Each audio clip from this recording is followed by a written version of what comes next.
You can hear everything good? Yeah, sounding real nice. Okay, yeah, you sound crispy. Good. Okay, so there we go. We're on screen. The mics are live. Welcome aboard, everybody. This is Fly in Formation. My name is Doobyis. This is like an interview spin-off that I do from my mix show, where on After the Smoke is Clear, that's my mix show. I play an hour worth of independent hip-hop every week with my friend DJ Dice. He does the DJ duties. I just yell over shit, but over there we try to do our best to tap in and cover, you know, as much music as is dropping every week. I listen to like 6 or 7 hours worth of music some weeks just to pick out kind of the stuff that I actually like and want to share with people. And yeah, every week buying music, putting people on, and today I've got Sayzee with me.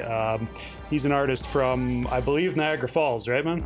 Yeah, I'm from originally from Mississauga, but yeah, I work out of like Niagara Falls. I live in Niagara Falls. Okay. Yeah. So that's all Greater Toronto area, right? Like GTA. Yeah, I mean, when people talk about GTA, does that all count? It's not. No. So like Mississauga is GTA, so like that's part of the GTA, but like Niagara's about an hour away from Toronto, so it's not part of GTA. It's like its own thing. Okay, nice. What's the scene out there like, man? I talked to somebody from the Buffalo side of Niagara Falls. I talked to John Crazy a little while ago. Oh, Crazy, yeah, that's a good friend of mine actually. Yeah, man, and he was we're working on a tape right now. Oh, for real, eh? Yeah, I think actually he mentioned that. Shit, that totally slipped my mind, but I think he did mention that. Yeah, me and his older brother have been tight for like a long time, so I've known him since he was young. Nice. But yeah, is there really much of a scene? He was saying there's not too much going on in the Buffalo side, anyway. Buffalo, I mean, like obviously, like all the givens, like the Griselda situation, and like a lot of. So Buffalo's got a lot of artists that are actually breaking out now, but. I guess like Niagara, Buffalo itself, but yeah, Buffalo itself, not so like much the Niagara, greater Niagara area, yeah, like because Niagara Falls also like on the state side, it's not Buffalo, it's not considered Buffalo, but it's like, you know, upstate New York. So right, yeah, I guess I meant to say the New York side, not the Buffalo side, but Buffalo's right in there too, yeah. Buffalo's right on the other side there, but yeah, man, not too much. Unfortunately, there's a lot of talented artists, but there's not too many like breakout artists that are getting like major looks, you know what I mean, from the Niagara region. I don't know in like other types of music, but not really in rap. Yeah, for real. Dude, I think there's a lot of scenes like that across Canada where like the hip-hop scene has talent, but it's maybe getting a little bit slept on, or just not the same push that some of the other genres are getting from some of the Canadian cities or whatever. But actually, to start this, dude, I wanted to say, like, I looked at your Spotify bio, and it says that like I think it was something along the lines of the one thing that's not certain about you is how you're supposed to pronounce your name. So am I saying your name right, or were people mispronouncing it, or what's the deal there? Yeah, so like for a long time I spelled it SESE, like Scorsese, the movie director. So that's where it like originated from. I had seen like a poster with his name on it, and I was thinking of like a rap name, and I was like, oh, that's kind of tight. And I'm Italian too, right? So I was like, and I like movies and shit. Yeah. But okay, so no, everyone was calling me like Ceci and CC, and like I would get like booked for shows, and a guy would be introducing me to come on stage. I'm getting paid to be there, and they're mispronouncing something, right? That's the worst. So I was like, this is people crazy. Should at least be able to do their homework if it's, you know, for you coming out to something like that. Yeah. And then I just changed the spelling to a SAYZEE to like make it more. Makes sense. Yeah, spell it right out for people. No, I halfway looked at it and was like, are we supposed to only say the Z or something? Like, why is it still a mystery? That looks like it's pretty easy to pronounce, but yeah. So now it's pretty straightforward now. No, yeah, that makes sense if it's kind of a play on Scorsese. Okay. Yeah. So dude, I've asked other guys this question, but I thought it's a good opening question, kind of. So like, what does success look like in the music industry to you? Like, what are you trying to achieve in music? For me, to be honest, like at my age and where I'm at mentally, I'm not really looking for, like obviously everyone's looking for success. They're doing music, you have passion for it, you'd love to make money from it, but I'm more like realistic about it. So I'm not looking for like, you know, like, oh, I'm going to be the next big thing. I'm more like trying to curate like a certain smaller fan base that rocks with my music that I can just kind of mess with that. Like I don't really, I'm not really looking for like the grand stage of situation. Obviously, like I'm a little bit older. I've been around for a while, so Sure. Yeah. you Hitting gotta be the realistic. hitting the multi-platinum level, yeah, Yeah, might be behind us once we're into our 30s or whatever. Right? of course, of Yeah, yeah, course. Young man's game, so yeah. I'm aware. So just kind of the whole like trying to get 1,000 fans and have people who actually feel it. Eh? You got it. Yeah, man. That's the independent grind for so many different people. I think like outsiders who aren't really like a part of the music industry don't really understand that. So they look at a lot of rappers like, oh, you think you're a rapper? Like, you know, and you're not doing big numbers, so they kind of shit on it or whatever. But it's like, not everybody's really like pretending that they're going to be, you know, big platinum that's selling. the thing. It's all about like how delusional you can be, right? Yeah. So like that's what honestly like having unwavering faith in yourself. It's almost like being delusional because most people with logic they are like more scared and like, oh shit, I might fail and like more apprehensive. But if you're completely delusional and you're just like, yo, I'm the best ever, I'm gonna be the big, it probably will happen because that's literally like what it takes nowadays. If you have to be fucking delusional, dude. Like, yeah, dude. The ultimate self confidence is a little bit of insanity mixed in there. Just absolutely. Yeah, man. So dude, you stay like super busy with new music. You know, I wanted to kind of just go through a couple of different projects and have you kind of just give like a, I don't know, summary or whatever of like what that project was for you kind of. So I know like late in 2023 you dropped Your Favorite Rapper's Worst Nightmare #9, right? Mm-hmm. Yeah, so can you just, I mean, that series, like how did, when was the first Your Favorite Rapper's Worst Nightmare? Shit, the first Your Favorite Rapper's Worst Nightmare was in 2010 or 12. Okay. Like in those times. So about like 14 years ago is when I like really started. I always messed around with music, like freestyle, and I used to like battle and stuff. That's kind of how I started doing music. Yeah. Just freestyling and battling and stuff. But when I started taking it more serious, like that's when I started taking it. That's when like I entered it and I'm like, yo, this is like something I'm gonna like actually put my time into and take it seriously, like creatively and however else it goes, you know? Yeah, man. So that was kind of like the kickoff for your entire music making, actually releasing music then was the So like I'd done like little tapes like in my high school, like because you got to remember this is before the digital music age, right? So we're talking like CDs out the backpack and shit. Yeah, like 2004. You know what I mean? Yeah, like that was the era I came up into, man. 20 years ago. CDs out at malls and shit. Yeah. yeah. Like standing on the corner with like 5 of your friends, like really going to work with like I had a friend of mine who helped me like through the grind and shit named Chewy. And yo, he used to be so hard. Like he would just like approach anyone and just really sell that shit. Yeah. And I used to admire that. I was like, because that's like man, artists everybody nowadays, needs those people on the team someplace. Yeah. Bro, artists nowadays they don't have to do that. You can blow up in your room. True enough. Literally blow up. You don't have to leave your bedroom. And if you have the right online thing going on, you can just blow up from your room. Yeah. So that whole, but also I feel like music is taking a super L through that because there's no artist development anymore. There's no grinding. There's no like earning it anymore. You just kind of get lucky or don't get lucky. You know what I mean? Right. Yeah, man. Well, and it depends like how, like it's a different kind of hustle. Like people who are going to blow up from their bedroom are probably doing so much social media managing and you know, it's a young man's sport. And all this shit, right? Yeah. Sport. Yeah. Young man's sport.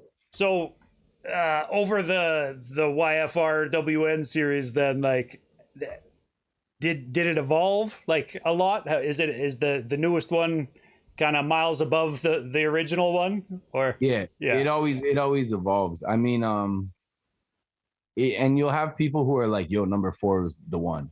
You'll have people like, yo, number 6 will never get better than that. It never got better than that. That's the one. So it's like, for me, I'm just always like trying to make a new version of the same thing, right? Because it's a series, I want it to have a cohesive sound throughout. Mm-hmm. But I don't want it to be the same shit because 12 tracks of the same shit over 9 times in a row is going to be pretty redundant, right? Can you describe the cohesive sound you aim for on those albums? I aim for when I make music and shit, I kind of visualize. There's like visions, right? Like, so like basically, I don't know how to explain. It's kind of hard to explain. basically like I'm seeing things in my head that are setting the vibe in order for me to create the music. So I'm taking visions that I'm seeing in my head and I'm kind of making it into music form. Cause I don't write any of my stuff. I just kind of punch in line for line for line for line for line. Okay. So I have to kind of like do it differently. I have to like kind of just know what I'm doing before I get out there because I'm not writing it down, right? But I have like So, and you're overall making up vibe line before I by sit line down. in the Yeah. booth on the fly, or Yeah, I sit down, I record myself, right? So I just sit down and like I'll punch a line and I'll listen to it a few times. That's how I yeah, write. yeah, So I'll write a line and then I'll write, read down, and then I'll add a line and then read it, add a line. So I just do it how I would do it when I used to write. But I've been doing that since 2017, just making it up like as I go. nice. And I just find it's a little bit more fun and a little bit more like less designed and less structured. And sometimes it takes it like, sometimes it's not a good situation because of that. But most times I'm having more fun doing it this way.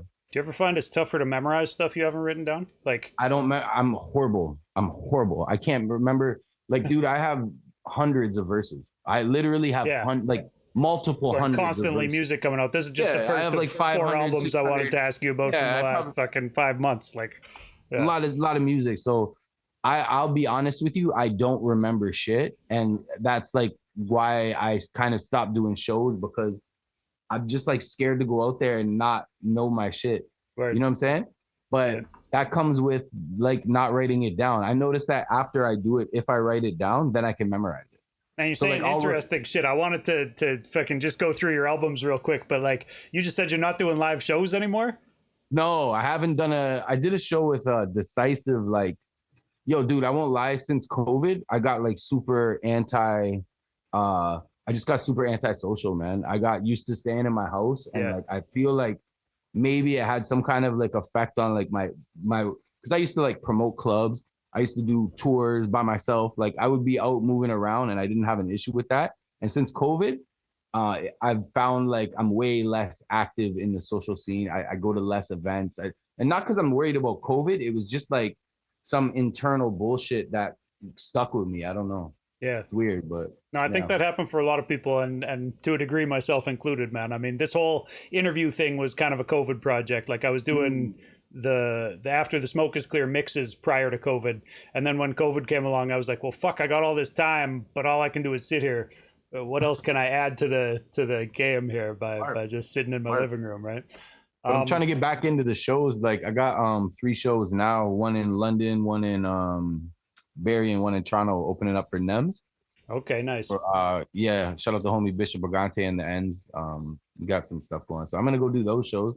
And I got like crazy music. Like I know if I can get out there and get my shit down, I have like good records that could fuck shit up at a live show, But I just have to get that energy back. I used to be really good at like live shows. People knew me for like having a lot of energy. Okay. So I just want to make sure I don't do shit, So what's the like rehearsal progress gonna look like, or process? I mean, I never rehearsed in my life, but I feel like I need to now. Yeah. I feel like I need to, like I didn't put the work in before because I was so overconfident that I didn't need to. I just was ready at all times. Like I was an animal. Would you end up freestyling on stage? Like, are you a freestyle beast too? Is that? I can. Oh yeah. That's how I originated doing my shit. So I can always freestyle better than I can write. But I don't freestyle. Like when I did shows, it was like structured. Like I was doing like my songs. Okay. And I have like more of like a structured set, just because I find it's a little bit doper. But it is good to have some like, just going off and messing around. So is it just the volume of music you're writing then now that makes it more difficult to like memorize the 4 songs you want to go perform or whatever? I'm not writing, and I did like, I don't know, 6 projects in the last 12 months. So it's like, yeah. And I'm not writing. So it's just and I'm not like the best. I don't have like, I smoke and shit. I don't have the best memory and shit. You know what I mean? Fair enough, so it's like, it's hard, man. That's the hardest part. Me going in the booth and slapping out verses, it takes me 10 minutes, bro. It's easy work. But for real. Yeah. The work is like knowing my shit. Dude, I really like the process you said you use too. Like I engineer and like used to run a program where I'd work with a bunch of different MCs, just kind of up and coming guys or whatever. And that was one style that I learned to do with some people is like, if people don't like writing, throw them in the booth, have them freestyle until they, say something that's fucked up. Then you chop that off and have them freestyle off the end of it. But I feel like a lot of people don't really Probably a hard. lot of people even It's inside hip hop don't understand that process as much. A lot of guys like having their bars written out and prepped before they go into the booth, right? I think it's better to have it that way, to be honest. I think the way I do it is lazy, but I feel like I put in enough time where I can pull it off. But I don't think it's an easy thing to do. Like I feel like most rappers probably would be better off writing. Okay. Yeah, Yeah. man. So I guess let's move back to the albums that I was trying to ask you about. So Yeah, sorry, dude. no worries at all, man. It's interesting stuff. I just wanted to sidetrack with, but so you also did like part 3 of the Somebody Tell the Alchemist that we did a mixtape. Oh, which yeah. is a hilarious name for a mixtape to me. That caught my attention just the second I saw it. Is it entirely Alchemist beats? Is that what's going on there? Yeah, okay. And all 3 of them have been Alchemist. Tapes, all Alchemist beats. I just ripped off all the classic beats I wanted to, all the good new shit he's been doing. He's always been one of my favorite producers. And the idea behind it, I'm like, yo, okay, so basically I did it in one day. The first tape I did in one day on Boxing Day, 2020. So I just locked in and literally 12 hours I banged out everything for that whole tape, and I think I put it out like a week later in the new year. Nice.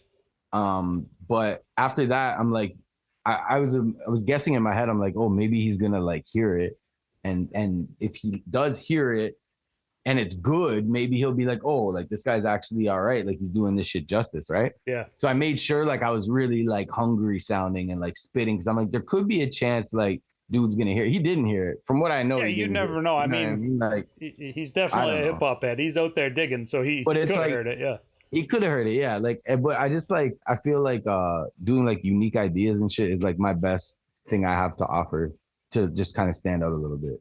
But still no word from Alchemist. I ain't hear shit. No, nothing. That's too bad. God bless him. It's all good. It's all good. He should get at I wasn't expecting it for it to happen, right? But there was that chance, right? There's a shot in the back. Take the long shot, man. Yeah. Mm-hmm. So I mean, I definitely have played stuff off of all these albums that I'm mentioning on Atzik, and that one, I don't know. I remember I listened through the entire tape. Honestly, man, I'm so like lyrical based that I like, you know, I know what Alchemist beats sound like, but I didn't pick them all out right there as I was listening to it, that they were all actually Alchemist production or whatever. But you know, so after that, dude, you just dropped Dystopian Ninja with Nugs production, right? Yeah. So how'd that come together? Nugs hit me up and he was like, this, like, me and Nugs have been working together for, I don't know, like 4 or 5 years now. And he hit me up and he's like, yo, he was telling me like he was gonna quit. He's like, I don't want to fucking do this shit no more, blah, blah, blah.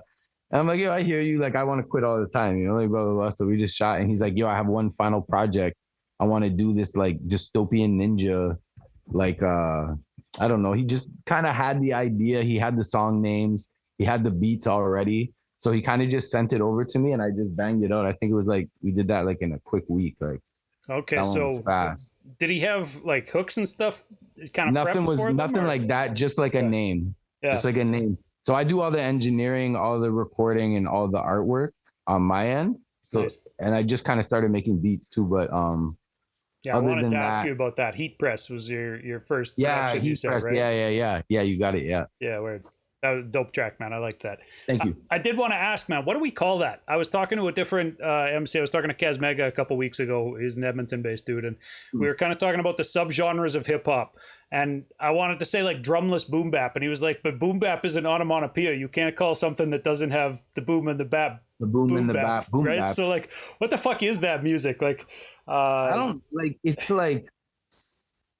I call it like loops. I call it loops, like, because it's just looped soul music mostly, or like looped. Yeah, like, right. Like, there's a lot of guys right now who are, you know, produced by Derringer, and there's no production involved. They're just looping. Yeah.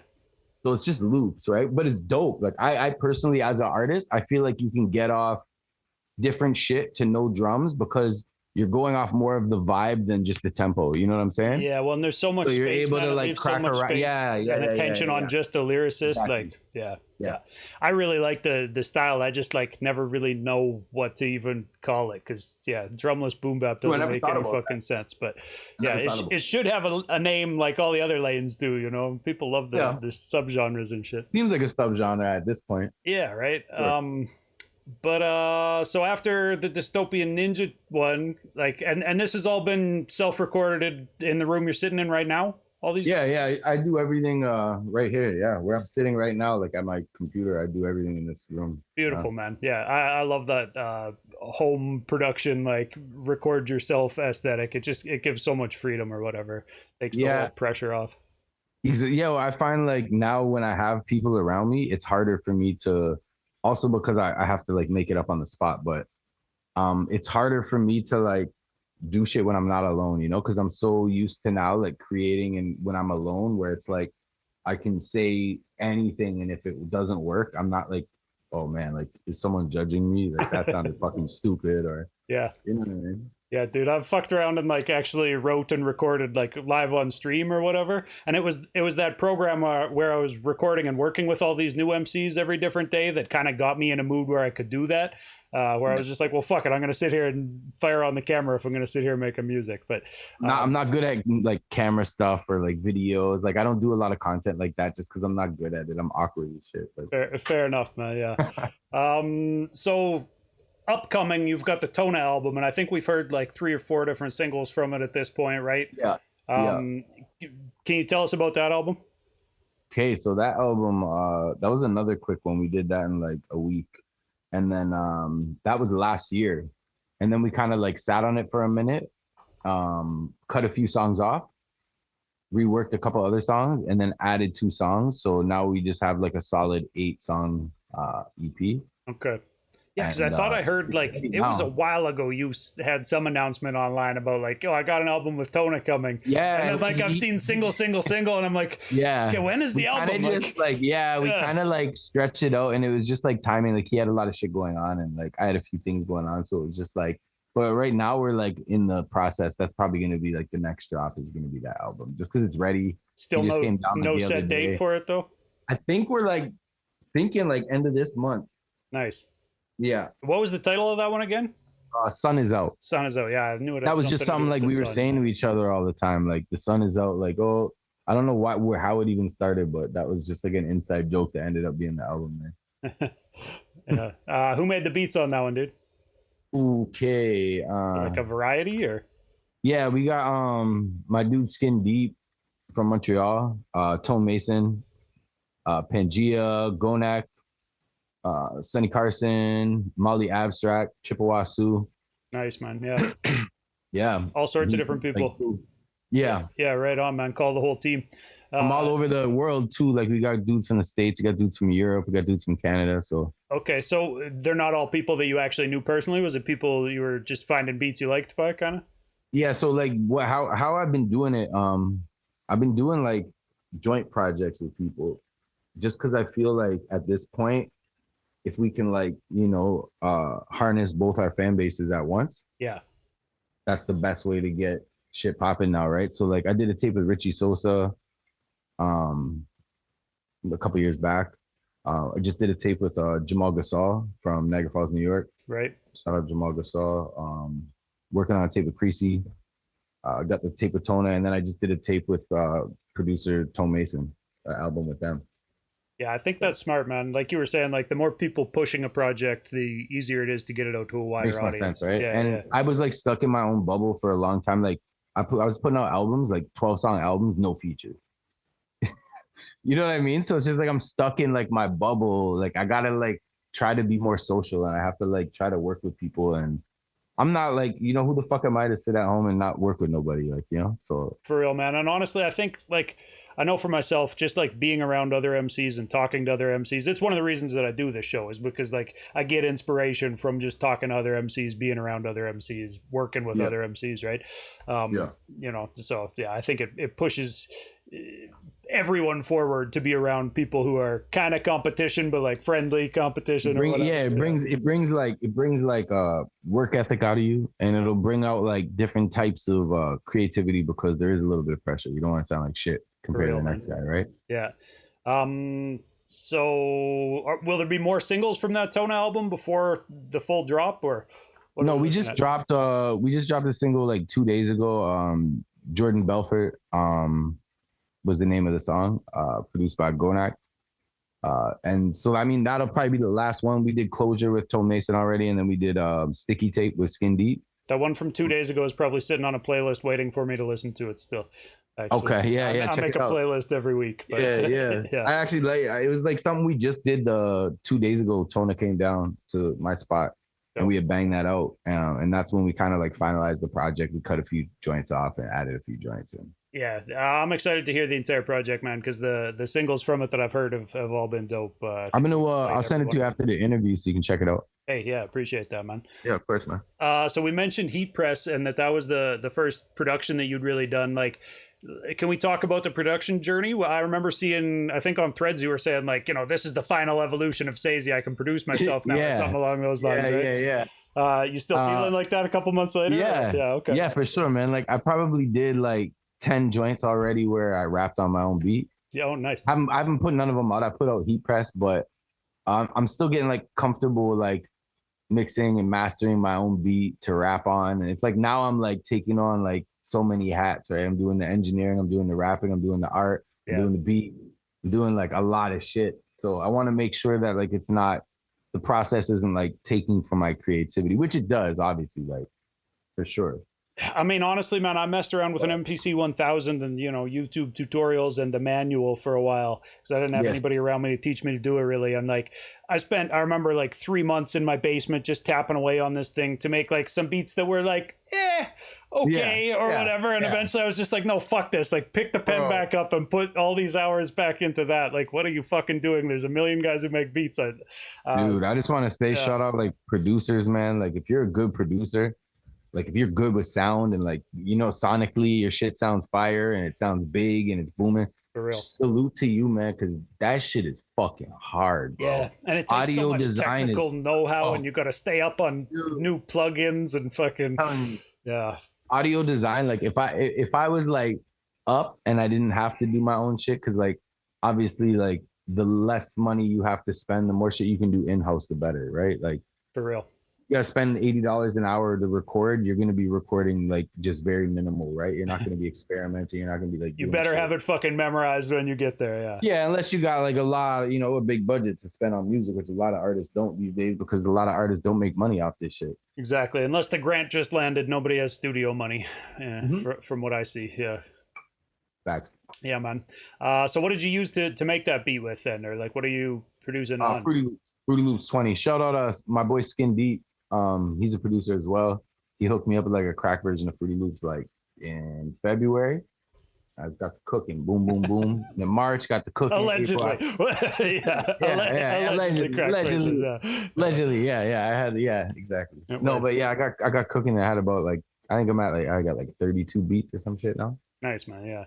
Are you ever like, are you thinking about just hoarding them all for yourself, or are you thinking about starting up the beat page or whatever? Yeah, I want to work. I just want to work with like artists that I think are dope. Nice, man. Yeah. I just want to like hear like, I've had like Richie Sosa's working on a few and like Tona's working on one, and just to have like these legendary dudes like willing to rap on the beats. Cause like, I guess I just knew how to make beats from watching these guys make beats for 20 years in front of me. You know what I mean? And then like when it was my turn, I'm like, okay, well, like I know what to do. I just have to do it, right? Like that was where I was at when I picked up that MPC 1000. I was like, well, shit, I've been sitting watching guys do this or whatever. And I played drums too, right? When I was young. So it's like I had that musical background of drumming, right? So that's easy. Yeah. Nice, man. So I went through your threads a little bit just before this interview to come up with some good questions or whatever. And I also saw you talking about how the content and the content that we share or something, the content and the way we share it is really just bad. And I wanted to ask you about that, man. Like I saw, the internet is full of suggestions for indie artists and how we should be doing this or should be doing that. Of course. And I saw somebody saying in 2024, the new formula, if you want to make it as an indie artist, is to drop 2 songs a month with 5 pieces of content on your socials for each fucking song, right? And so I felt like that was probably along the lines of what you were talking about with just like the way we share content is bad. It just feels soulless. Yeah. And it feels like now, like when social media first was like happening, and you felt like connected, like you really felt connected. Like I remember like when Facebook and shit was like first, like I was dropping videos on there, and like the comments and the people, like if they were interested in your shit, they're gonna see your post, and you felt connected with these people. And I made so many long-term relationships, friendships, networking through those means, bro. Like where it really connected us. And now I feel like social media, like it's just you're trying to beat an algorithm. It's soulless, bro. There's no connection anymore. These people, like, unless they're looking for your shit, they might not even see your post. I got 10,000 something followers. I look at I'm not hitting like 5% of my audience. Yeah. Of my followed audience. Like, so Unless I you're post paying for something, ad it's getting to dollars. 5% of people that follow me. Yeah. The other like 95% don't even know I'm posting that. So what's the point, right? So it's like, why am I going to sit and like play that game? I think it's soulless. I agree completely, man. It's another reason that I started doing these interviews, because I was like, how the fuck do you convey anything in little clips or whatever? But having a conversation and taking a chunk of it is maybe the best. It's the best way I could come up with to do it anyway. So long form content is pretty much the only. And if you look at like important shit like Tucker Carlson interviewing Putin, it's not fucking 15-second snippets, my guy. Like it's long form content. Yeah. People want to be informed. How much information can you gather in 15 seconds? Yeah. And that's why people's attention span are like goldfish, right? So yeah, man. No, I think it's important to kind of open up the doors to the behind the scenes a little bit. So like I realized, these are conversations that I have with different artists about this industry shit on a pretty regular basis. People are talking about this stuff. It's just like, let's put it on a podcast. Let's put it out to the world, talk about it. And at the same time, document the culture as it evolves, and fucking all the scenes across Canada that don't get as much love. Maybe we can fucking put a spotlight up and see if we can get some cross pollination from scene to scene going. Cause man, I say it all the time, but I feel like, people in fucking Edmonton don't know the people in Winnipeg or Niagara or wherever, right? Like every little scene has its heads that know each other and make dope shit, but they don't tend to work with people outside of the little zone that they're in or whatever. So yeah, it's all about connection. You know what it is too? It's like, I think it's people like to play it safe, right? Like in any aspect, like not even music, we're just talking life. Most people are logical and they want to play it safe, right? It's why like people don't take a lot of risks. Yeah. And usually people that take risks, they have big reward or a big loss, right? But most people would rather be in that comfort zone where there's not a big risk and there's not a big loss, but there's not a big gain, right? Hell yeah, man. Yeah, play it a little bit safe and hedge their bets a little bit. Yeah. Exactly. Yeah, man.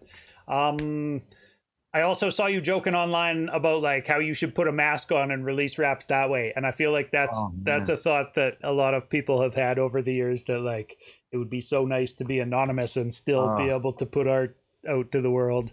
I would love to rebrand and start over, like even though I have a pretty like good catalog that I can look back and be like, fuck, I'm pretty proud of all that work I put in. Yeah. I don't think there's a lot of independent artists who can really match that catalog of work, right? Like if you want to look at like the quantity and quality, that's how I look at it, right? Like a lot of people can make like, sure, Little B like made 140 song mixtape, and all those songs were fire. Shout out the bass god, but it's easier to put out a lot of shit if it's middle in quality. But I feel like if you're putting out like quality and quantity, a lot of guys took the Lil B formula and they weren't Lil B with it. They couldn't do it. Yeah, exactly. Yeah, that's a good way to put it. Yeah, man. How long have you been working on the visual side of things, man? Like I noticed, you've been doing a lot of your own cover art and stuff lately. How long have you been dabbling in that? I've been drawing like my whole life, but like not like on a serious level. And then during pandemic, I got an iPad Pro and Procreate, and I started doing illustration. just like for something to do, you know. And I would just like draw and dabbling and dabbling. And now I'm getting pretty good, so I'm just always trying to get a little better and learn the program a little bit better. But I do all my own art, like most of my own art. Yeah. Yeah, I've done for the last few years anyway. Nice, man. Yeah. This is a question I ask a lot of people that I also wanted to ask you when I was scrolling through your threads, because you were saying something about how all the best rappers are 30 or 40, or all the hardest rappers out right now are 30 in their 30s and 40s. So I always ask people, like, is hip hop actually a young man's game still? And if you actually even said it was earlier, right, with the whole social media grind. Yeah. If you want to make money, it's a young man's game. Or a young person's game, right? Like, the younger you are, the more like people like who mess with my music, like, probably don't even go online, like a lot of them. Right. It's like a lot of grown-ass men who have families, and like grown-ass people I grew up with who, like, they don't have social media, you know? Like, yeah, man, that's the wall that I hit trying to promote all this shit. Is like, there's people who will complain that there's no good music still being made, but you can't get them to fucking log in because they've got kids hanging around their ankles and going on, right? And they're working 14 hours a day, right? Like, they log on and see some like a bunch of guys in a line doing some like coordinated dance, and they're like, I'm off of this, right? Like, yeah, never again, TikTok. Weird. Yeah, weird. Yeah, man. Yeah, I don't know. I mean, I think it's changing to a degree where, like, I feel like there is somewhat of a lane opening up for, like, I don't know. I don't want to say old head hip hop because that sounds negative, but golden era. Yeah, golden era. Yeah, exactly. Mm-hmm. Because there's a lot of expendable income out there floating around in, you know, the 30 to 40 age group. Like, they should be able to support. It's just a question of, like, how do we tap into that? How do we make those people realize that it's out there for them? I see, like, there's like, okay, so like, you know, like video game collecting, like, it's big with people that in that age group, right? Yeah, they're around for that. They have nostalgia for it, and now they have disposable income. But rap doesn't really work like that because it's not like a lot of underground shit. It wasn't mass marketed like Mario 64 or fucking, you know what I mean? Like Super Mario Brothers 3 or something like that. It was like these niche little underground pockets where like these tapes only exist in like the 500, the 1,000 quantity. You know what I mean? So like, and a lot of this shit's not backed up to a database on a computer. Right. So once those CDs are off or like gone, it's just lost. Like, it disappear. Yeah, man. Yeah, like actually gone. You know what I mean? Which Dude, I've got mixtapes even from like fucking, you know, Dat Piff era when you were downloading. Oh yeah, dude. What I had all type of shit and shit. Like, and they're just. I mean, I've still got them on a hard drive or whatever, but you can't find them online, and they're definitely not on Spotify and shit, right? Like, a lot of like Lil Wayne's best shit or whatever is still just missing in the ether. But no. Yeah, that's the way it goes. I guess now it's like shit's more like archive. Yeah. Well, I mean, it should be anyways. It's right. Yeah. This is one I ask a lot of people, dude. Do you get more? And I feel like maybe kind of already answered it, but do you get more fulfillment from the stage or the studio? Studio. Word. You're one of the only people I've talked to that's actually went straight up with that answer. I've had people like waffle back and forth and be like, "Oh, that's a tough one." A lot of the time. I don't like attention.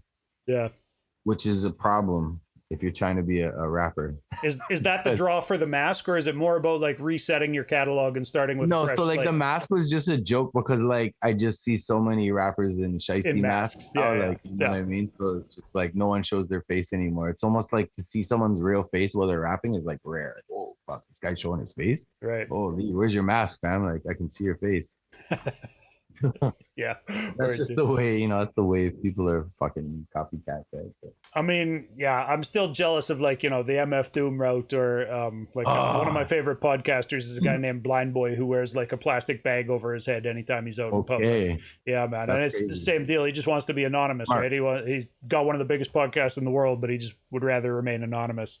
And so, like, you can look up his face if you want to be an asshole and know what the guy looks like. But like, yeah. I remember MF Doom had like a song, like, or he had like a bar in a song. He's like something like getting paid for the show at the same time in the back watching it.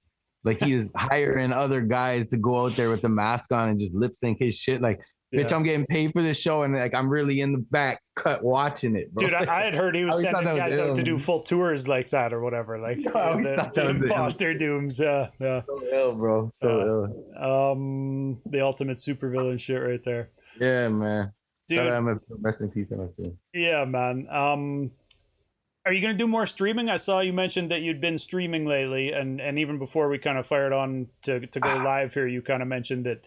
I tried it a few times. I just feel like I'm not interesting enough for that shit, bro. Fair enough. Yeah, you either gotta be. It's hard for me to be interesting, man. Like, and I'm not like. You gotta be a deadly good Call of Duty gamer or whatever. Yeah, you gotta be really good gamer or like very interesting, right? And I'm neither. So actually, I'm a really good gamer, but I'm not like good at Twitch shooting games. You know what I mean? Like, I don't play Call of Duty and shit like that. Yeah, I play games on Twitch sometimes, but I'm just like listening. That's when I listen through the 6 or 7 hours worth of new music every week. So it's like half rap review, half just me gaming. But the gaming is like kind of beside the point or whatever. You know? I was thinking about doing mushrooms and streaming on Baldur's Gate 3 and just running it. But that would probably be entertaining, man. You might come with some good clips on that. Yeah, something like that. But like at the same time too, it's like I just feel like I'm too old for everything, man. I'm like a grandpa, bro. So I'm just like in my head, I'm just retired. You know what I mean? There's a lot of shit. I'm just like I'm not up for the chase. I'm not up for like the attention contest. Like, yeah, I'm just like, dude, if you want the attention, you can have it. Like, I'm good. Real. I just kind of like making music and making the art. Yeah, man. Dude, I respect that a lot. I always tell people, like, you know, growing up, my grandma used to paint in her basement and just had, like, a bunch of pictures sitting around in her basement. And, like, you know, she didn't want to fucking show them to anybody. Like, they were there if I wanted to go downstairs and look at them or whatever. But, like, that was just what she did because she liked doing that or whatever. And I've always looked at art that way to a certain level, right? You got to look at it a little bit commercially because it costs money to make and shit. But so, yeah, it's nice to get some money back. But ultimately, it's got to be a releaser. What the fuck are you doing? You know? Yeah. It's got to make sense, right? Like a lot, like if you're making art just for like attention reasons, that's why like your music probably sucks, right? Yeah. Like, or if you're doing it for money, you're misled. Yeah, like that's why your art probably sucks, right? Because like you don't have like real intention behind it. And I feel like art, you need like human intention for it to be. That's why like this AI shit is cool. It's cool to me. Like I look at that shit, I'm like, oh, like an 80s version of Street Fighter in an action movie, and they're showing me all this. I'm like, that's fucking ill. Like nobody thought of doing that, right? Like AI did that shit. Yeah. But there's no human intention. So is it like it doesn't have the same value as if like somebody created that to me. I agree, man. My thing, like, if you're the little mom and pop's restaurant down the street that needs to make a new menu design or some shit, then generate some pretty AI art. Like save yourself a little bit of money and like whatever, you know. For me, every week for After the Smoke is Clear, the cover, I'm just AI generating. Like I tell it to put a person standing in some situation with graffiti behind them or whatever and use that as cover art because it looks cooler than just using a fucking text-based, like put the logo up every week or whatever, right? But at the same time, it's like it makes it cheap for an artist to be able to do it. Like, is it could I be paying a photographer every week to like pay some model to take a picture of them standing in front of graffiti? I guess if I fucking won the lottery, I could. Who really wants to fucking do that? You want to take the cheapest shortcut, right? Well, like, and there's no money coming back, so like, what the fuck? Who's trying to invest like that into it? I'm all for supporting artists. You know, everything I'm playing, I buy it, but there's a limit where it's just like, how many thousands of dollars could you sink into this? Let the AI art fucking do it. Subjective, right? And like the price is also subjective. So like supporting art is a hard thing because like you could pay $1 or $1 million for the same piece, right? And it's like hell yeah, man. Subjective. Yeah. Dude, I do a segment here that's just kind of like a little bit more rapid fire. I ask, how important is this or that? You can answer it from your own point of view for yourself, or kind of as like advice to other MCs, you know, either way you want to go. But how important is it to be able to write a good diss track? Very important. Rap is a combat sport. All right. And well, I mean, I saw you weren't very impressed with the apology or whatever, and you said something along those lines too. Disappointed, absolutely horrible and disappointed. Yeah. I expected more. I think he just shouldn't have done it in the first place. He seemed out of character to me, talking about how he was going to squeeze a gun at Kendrick. If he was going to do it, he should have just left it at that. You can't it's like winning the Stanley Cup and then apologizing for winning. That's just like a weird, uncertain vibe that nobody wants, and nobody was expecting from dude either. So it's disappointing. For real, man. Actually, I saw you rapped on 3 of those Drake beats that he put out too. Yes. Did you ever hear from Drake? Are you Drake's new ghostwriter now? No. Was that the same as the Alchemist approach? Hopefully, dude gets out. No. To be honest though, like Drake, when he puts shit out, I like to rap on his beats because I think he's like one of the best guys, and he's from my generation, and he's from the city I was working in when that generation was happening. So there's always a contest in my head.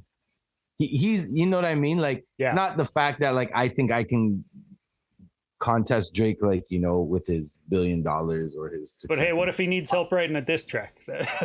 yeah, I don't think he would need. That's the thing, is like, I don't think he wouldn't need help. You know what I mean? Like, that guy's a beast. All right, he's prepared and he's petty, right? So the way that he moves, he knows what he's doing, right? But I always just feel like when there's a Drake song, I feel like I have to go off on it. I have to like snap and at least do it justice, because like I know he's gonna kill it, right? Okay. And if you're the biggest artist in the world, and I feel like I can stand, you know, a little bit under you on something, that'll make me feel good as an artist, right? Like, if you can run the same fucking, or even there are going to be people who hear it and like your version better, right? I mean, sure, yeah, there's been people who said that, for sure. Yeah, man. On to the next one. How important is it to get grants in Canada? Very important. Absolutely. Yeah, like without the grants, like if you see most people that were doing things in my generation, it was all grant based. I feel like now there's a lot more guys with street money putting into the music, and they're not necessarily using all the grants until maybe they get in a position where they don't even really need the grant, but it's there. Yeah. You know what I mean? And it's easy to get once you get in a certain position in Canada, right? Because there's a board of people that are going to either agree or disagree whether you're worthy as an artist, right? Basically. For real, man. Out here in Alberta, there's a lot of guys funding their rap careers with like oil field money still, even though that shit's drying up or whatever. But that's the other way to do it. Either street money or money you literally got out of the dirt. Literally.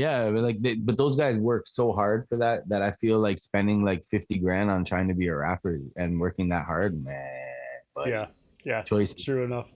Brother, choices. Time away from your family for weeks on end and shit, so you can come back to record. Fuck that. Hey, I would rather invest my money in something that has a return. You know what I mean? Weird, man. To each their own, I guess, right? That's how it goes. I like a certain ROI on my shit, but whatever. Man. Dude, you might be. So I've told other artists actually that this one kind of has a stock answer, but that I'm waiting for somebody to give me a specific answer, and you might be the guy. But how important is it to have a good stage show?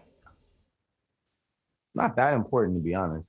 Yeah, that was what I thought that you were going to tell me. Yeah, like, I mean, me personally, I look for that when I check for an artist. If they're sick on stage, it'll impress me way more than like being mid on stage. Yeah. But like, I see these people who are booking tour after tour after tour, and I'm watching their stage shows, and they're absolutely shit. So. You get guys, you know, Connor Price or somebody like that right now is like super popping on all this. I don't even know who he is. Toronto-based guy, as far as I know, man. But it's super popping on. White dude? Yeah, white dude. Yeah, white dude. Okay, yeah, I see him. He's on TikTok and shit. Yeah, on TikTok, super popping on all the socials, millions and millions of hits. You know, a guy like that, like, kind of seems to have just bypassed the local scene completely, you know, and just he found a cheat code. Either he knows someone who's important, his mom knows someone, his dad knows someone who's important. He played Russell Crowe's kid in a movie back in the day. I saw pictures on his Instagram or whatever. So so he definitely has some industry connects or whatever. But he seems like a good dude, honestly. Like, I'm not trying to hate on him at all. Yeah. But I'm just saying that I knew that eventually I would. Dude, he raps his ass off. Like, I mean, like, is it like fast white boy rap, or is it like real rap? Like, it kind of borderlines between the two. I'm gonna say. Okay, all right, some of it is like super fast, like impressive. You know what I'm talking about, though, like that, like. Yeah, the new age Eminem I'm not stuff. Into that shit. Yeah, just a bunch of words for the sake of saying words. No, he actually has like some clever little punchlines and stuff. Connor Price, I'm gonna check him out. But really, it's like his social media grind is what impresses me the the most about dude is like the way he presents himself on social media with little studio clips and shit like that. But ultimately, I'm saying all this, I mean, big ups to him, but also to say that I've been waiting for somebody to just be like, stage show doesn't even fucking matter. This internet era, you know, get your music out online and you're a lot of people become millionaires and never did a show. Yeah. Ice Spice was already signed when she did her first show. Dude, like, dude, there's no artist development no more. So it's non-existent. I mean, so if this bitch is gonna get up there and do it, when people talk about industry plant, if that's not it, what is, right? You've never done a show before, but never done a show and you have a record deal. Yeah, are you fucking kidding me? That's crazy, bro. That's insane. Like a big, but like that's the climate. Deal. That's the climate of these kids with the goldfish attention span. It doesn't matter. So that's why it goes back to the question of no, it doesn't matter if you're good on stage. Right. No, you can still make $1 million fucking. Yeah, but if you are going to be on stage, you should be good. I'll say that. If you consider yourself an MC, then hold your shit down for sure. Hell yeah, man. How important is it for an indie artist to have a manager? You ever had a manager? I had many managers. Okay. I never had a manager do shit for me that I couldn't have done for myself at that point. So until you get to the point where you physically cannot manage your career, I think a manager is stupid unless you got like somebody in your corner who like you really like fucked with from time. Like they're not somebody new. For real. If it's like a long-term friend or a fan, like they might have their best intentions, but someone you just met, if you're a little bit popping, yo, I want to be your manager. Never do that shit, bro. Never. You're gonna sign some dumb shit. I've seen it happen. I've seen it happen to people, dude. Yeah, that's scary, man. When people start signing stuff, that's shady. I've seen guys get their whole career wiped because they made a bad decision, and now this guy felt petty and wiped your whole career's wiped. You can't do anything. You can never come out under another artist's name. You don't have any rights to your own music. Your music's going up. You're not seeing a fucking penny. People are still streaming your music. You can't do shit because you signed some dumb paperwork with some guy who can just decide to fuck you over, right? Yeah. So I've seen it. That's some snake shit for sure, man. Mm-hmm. But it's also business. It might not even be snake shit. It's just like when you're signing the papers, you're agreeing to something contractually. That's business, bro. Yeah. People snake you. That's your own fault. Right? Yeah, you gotta be on your toes enough to dodge. Yeah, man. If you're a CEO and you sign over your business for half of what it's worth, that's your own fault. Yeah, fair enough. Right? Man. Like, I don't know.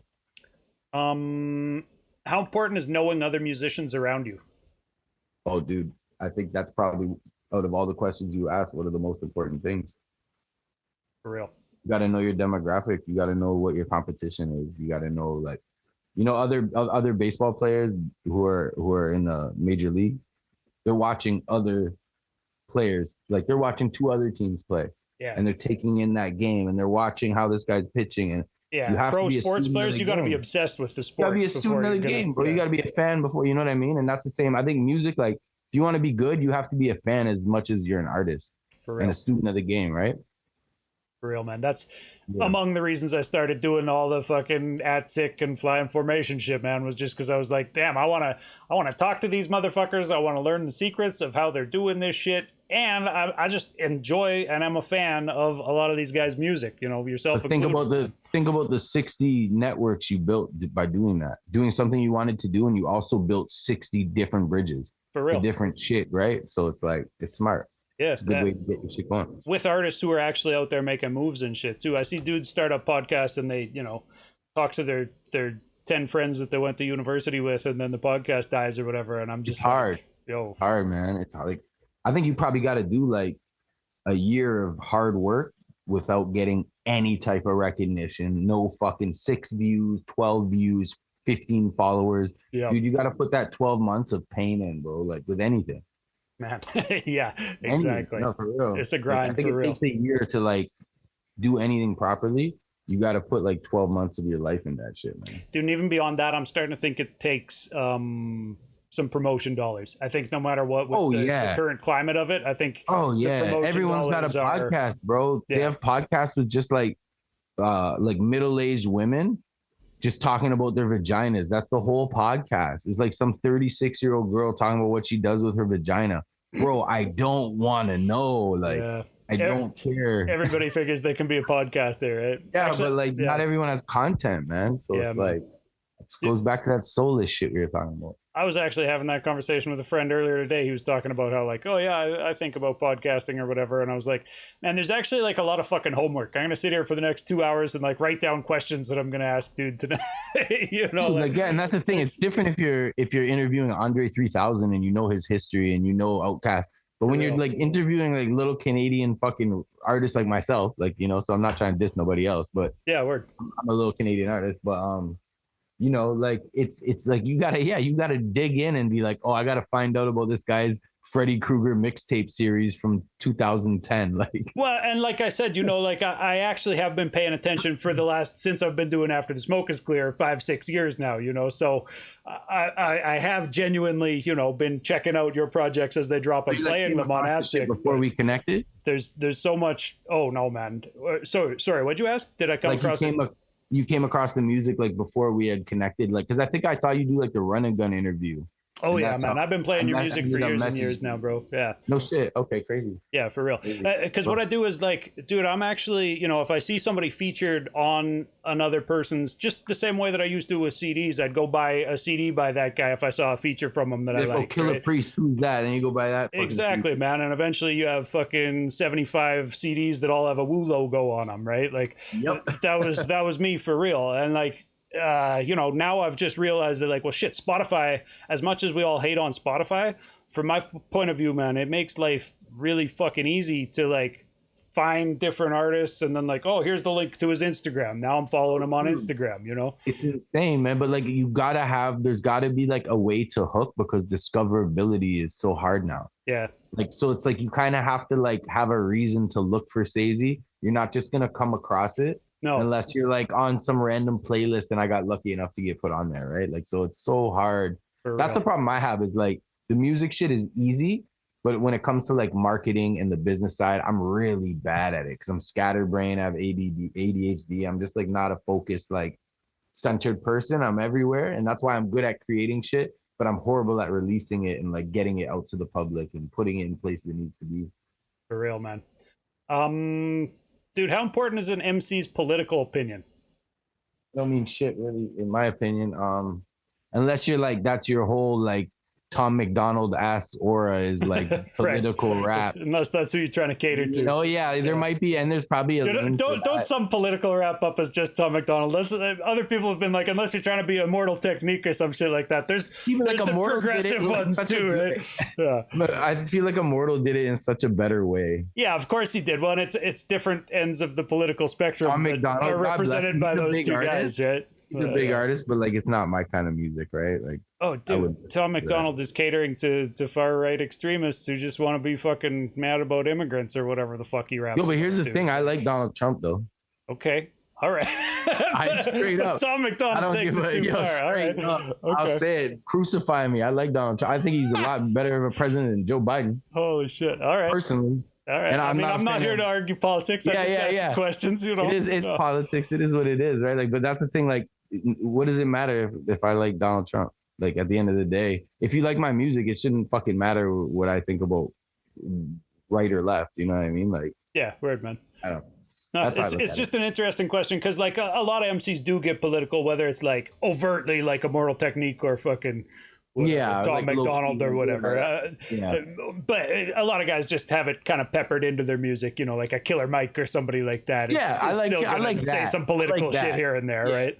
Yeah. So, but Killer Mike's a good example. Yeah, man. I mean, that guy's a legend. I've been rocking with that guy since The Whole Wide World or whatever the fuck that track was called that he featured on. Oh, fuck, yeah. Yeah, man. Dude, how important is it to write music that fits current trends?